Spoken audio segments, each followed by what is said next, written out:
शुरुआत में हमें एक शानदार साइंटिस्ट दिखाई देता है जो अपनी लैब के अंदर एक खास रोबोट बनाने में बिजी था। उसके साथ उसकी पत्नी नादिया और उसकी पार्टनर कटिया भी थीं।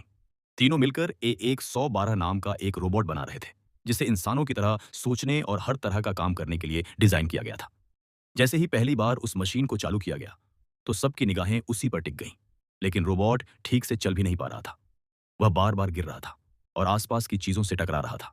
यह देखकर तीनों थोड़े परेशान हो गए। विक्टर लगातार बिना रुके काम करता रहा, लेकिन असली समस्या तब शुरू हुई जब रोबोट अपनी ताकत को कंट्रोल नहीं कर पाया। वह आसपास की हर चीज तोड़ने लगा।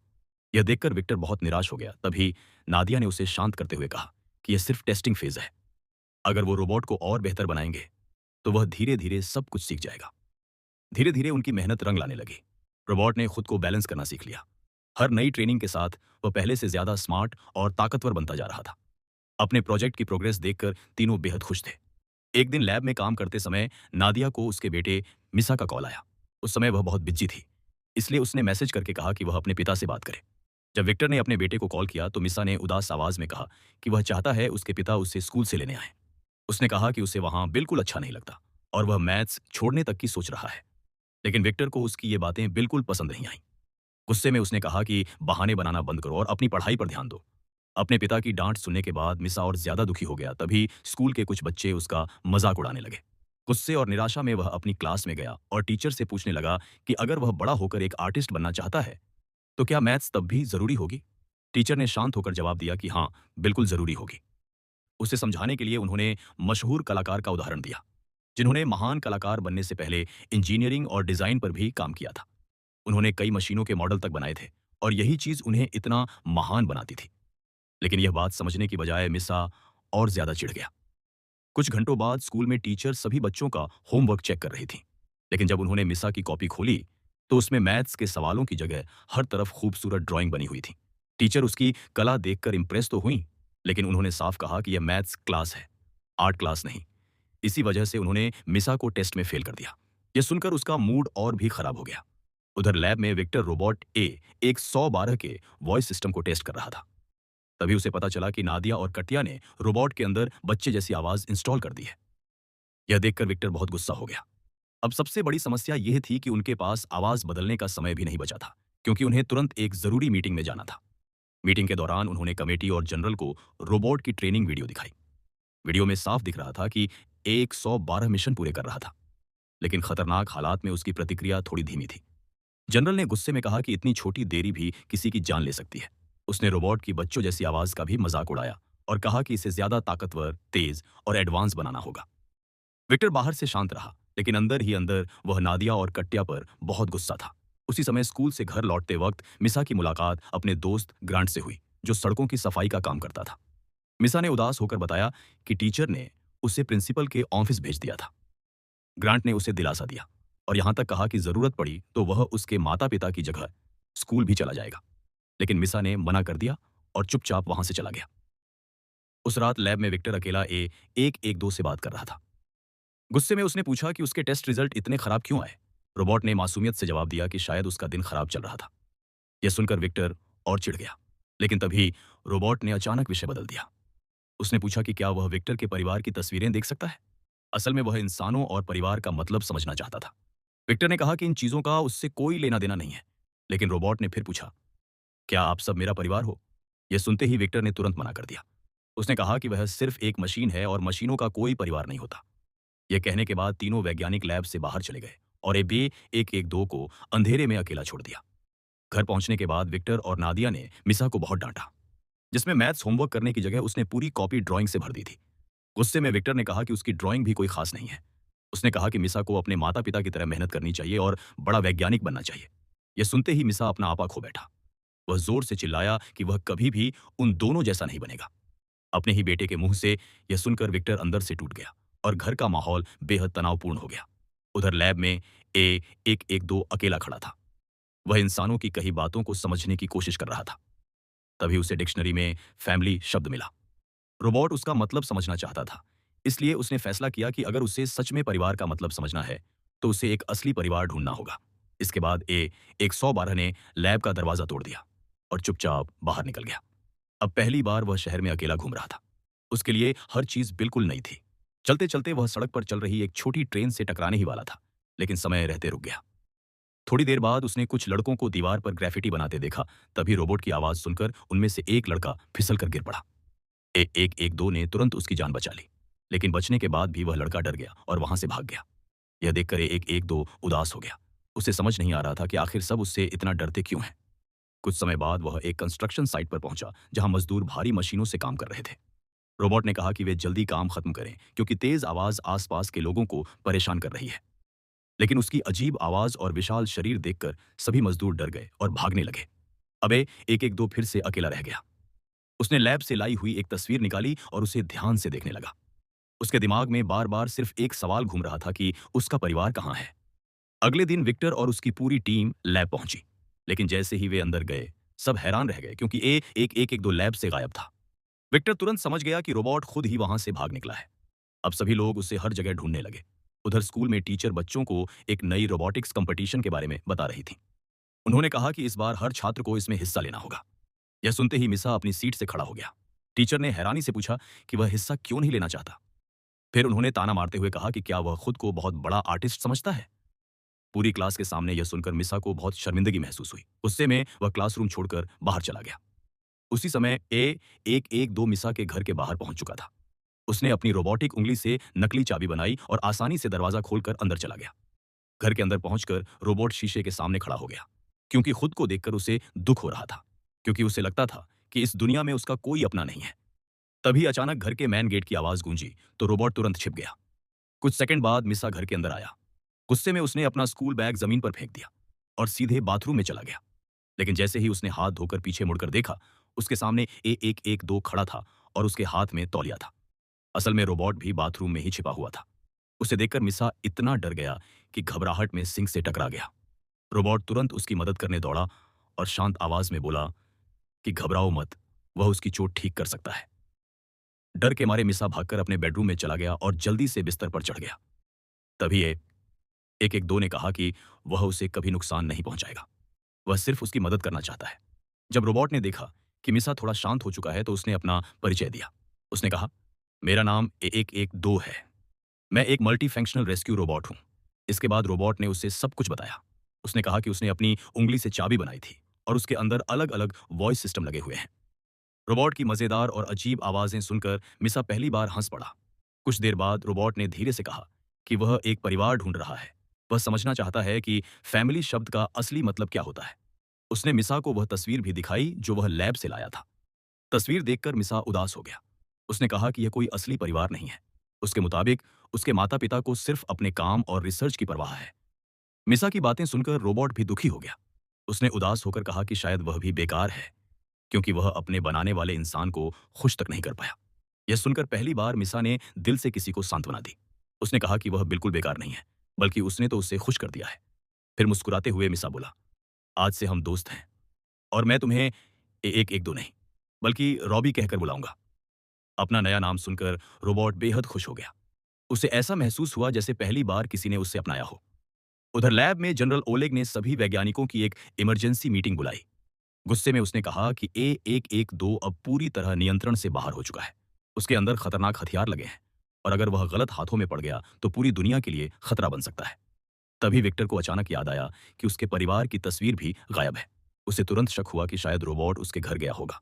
दूसरी तरफ मिसा और रॉबी घर में बैठकर टीवी देख रहे थे। लेकिन जैसे ही विक्टर घर पहुंचा, रॉबी तुरंत छिप गया। विक्टर ने पूरे घर की तलाशी ली, लेकिन उसे कुछ भी नहीं मिला। जैसे ही वह वापस चला गया, मिसा ने रॉबी को अपना कंप्यूटर दे दिया ताकि वह नई चीजें सीख सके। रॉबी की सीखने की क्षमता बेहद तेज थी और कुछ ही मिनटों में उसने ढेर सारी जानकारी हासिल कर ली। इसके बाद मिसा उसे अपने दोस्त ग्रांट की वर्कशॉप में ले गया, जहां वह पेंटिंग और आर्ट बनाता था। रॉबी वहां लगी सभी ड्राइंग को ध्यान से देखने लगा। फिर उसने जिज्ञासा से पूछा कि ये तस्वीरें पूरी तरह बराबर क्यों नहीं हैं। मिसा मुस्कुराया और बोला कि आर्ट को परफेक्ट होने की जरूरत नहीं होती, उसमें सिर्फ खूबसूरती और भावनाएं होनी चाहिए। इसके बाद वह रॉबी को खिड़की के पास ले गया, जहां दोनों साथ बैठकर डूबते हुए सूरज को देखने लगे। पहली बार रॉबी दुनिया की खूबसूरती को इतने भावुक तरीके से महसूस कर रहा था। वह दृश्य देखकर उसे सच्ची खुशी महसूस हुई। जैसे जैसे रात होने लगी, मिसा ने रॉबी से कहा कि कल उसे छिपकर रहना होगा, क्योंकि उसे स्कूल जाना है। अब वर्कशॉप में सिर्फ रॉबी अकेला रह गया। जाने से पहले मिसा ने उसे एक पेन दिया ताकि वह ड्राइंग बनाना भी सीख सके। उधर जनरल ओलेग के सैनिक पूरे शहर में लगातार A112 को खोज रहे थे, लेकिन कई जगह तलाश करने के बाद भी रोबोट नहीं मिला। यह सुनकर जनरल और ज्यादा गुस्सा हो गया। उसने तुरंत लैब की सुरक्षा बढ़ाने का आदेश दिया। साथ ही पूरे शहर में अलर्ट जारी कर दिया गया कि अगर किसी को कोई अजीब रोबोट दिखाई दे तो तुरंत रिपोर्ट करें।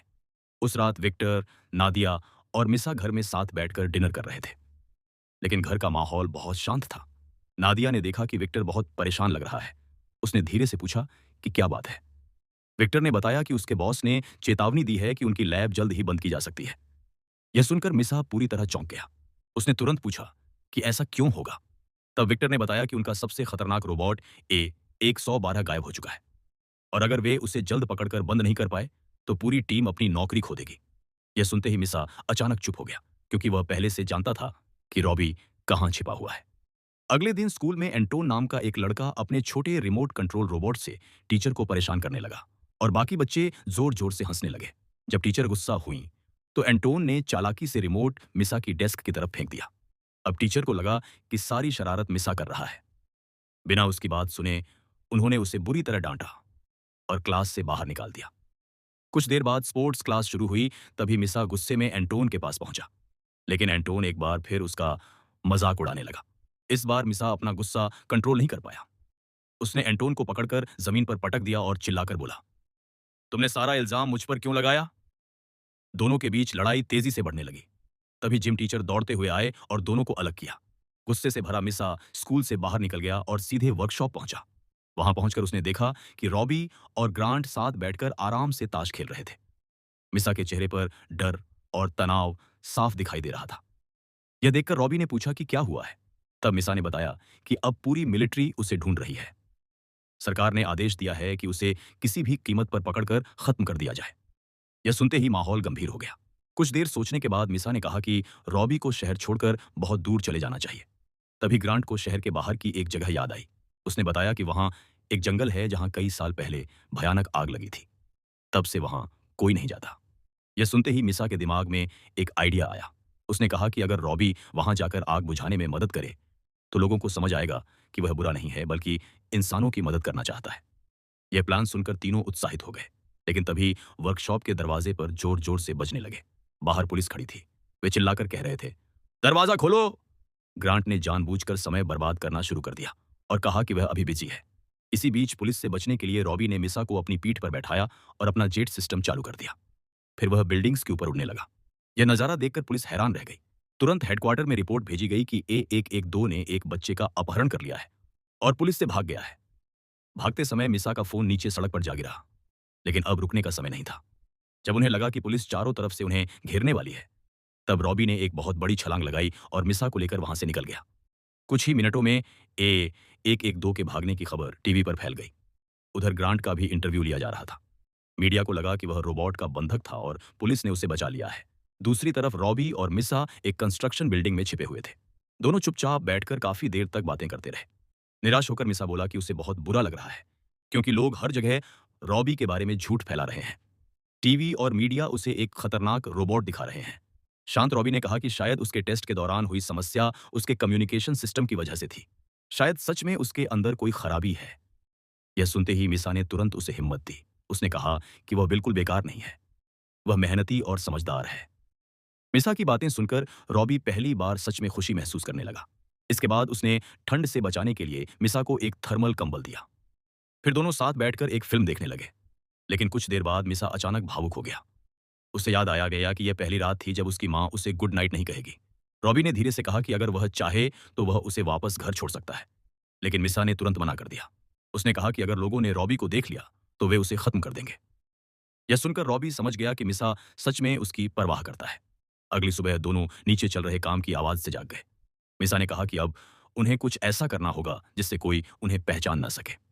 उसने प्लान बनाया कि उन्हें अपना लुक थोड़ा बदलना होगा। साथ ही उन्हें जंगल की आग बुझाने में मदद करनी चाहिए ताकि लोग समझ सकें कि रॉबी इंसानों की मदद करना चाहता है।